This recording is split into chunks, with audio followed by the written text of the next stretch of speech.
Mr. Secretary, do we have a quorum? Yes, we do.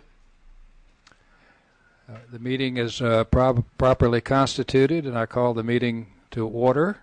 Yeah, and you know, I understand the perspective, because we are talking about big budgets here. But I'd just like to remind the board that this is the largest telecom project in the history of this country. When we complete this project, it's going to be larger than some of the major carriers today. Okay. If you look at those major carriers, and just a simple example, the number of engineers that are working just incrementally on their networks, there are thousands of those engineers. Mm-hmm. And I think we have 12 employees at this point in time. So we have to grow a great deal. This is a complex project. There'll be hundreds of thousands of decisions made every day as we get into this project. And I just hope we don't forget about the scale and how complex it's really going to be, because it is a very large and complex effort. So I understand, Kevin, and I want you to keep us honest about budgets. I'm for control, and just as you are, I'm for holding people accountable for what they do.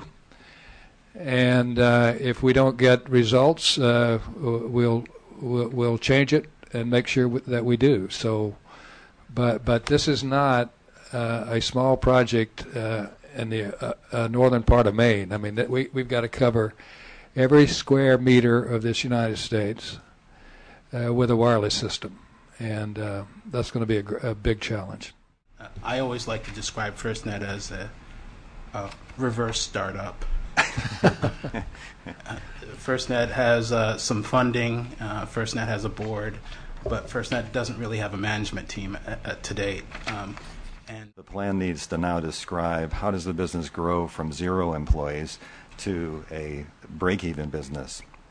And we're talking about probably a horizon about 10 years.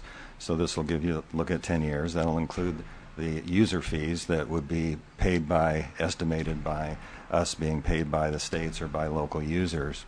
But I want to highlight most of all that this is a needs-driven plan. It's a user-driven plan. It's a requirements-driven plan. It's not a technology-driven plan. It's not a carrier-driven plan. It is driven by the user requirements that we've received, and solely by that. So as Sam said, there's a wide scope and a wide scale to this business. This will become a multi-billion-dollar operation. So, you know, I'd just like to pause here for a moment and remind the board that sitting around this table are some members who have constructed, and maintained systems, wireless systems around the world. As Craig was talking, I was just thinking, well, sounds like the plan for Germany and Italy and Spain and Portugal and Korea and Japan and many across the United States. So I think the board can have some confidence that the technical team that we put together here has been around this track before. They've built systems all over the world, and I think we're very, very fortunate to have them.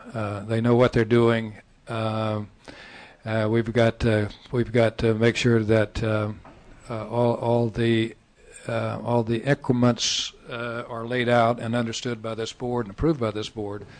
But I want to give you some confidence that the technical team, there's none better in the world than we've assembled around this table. So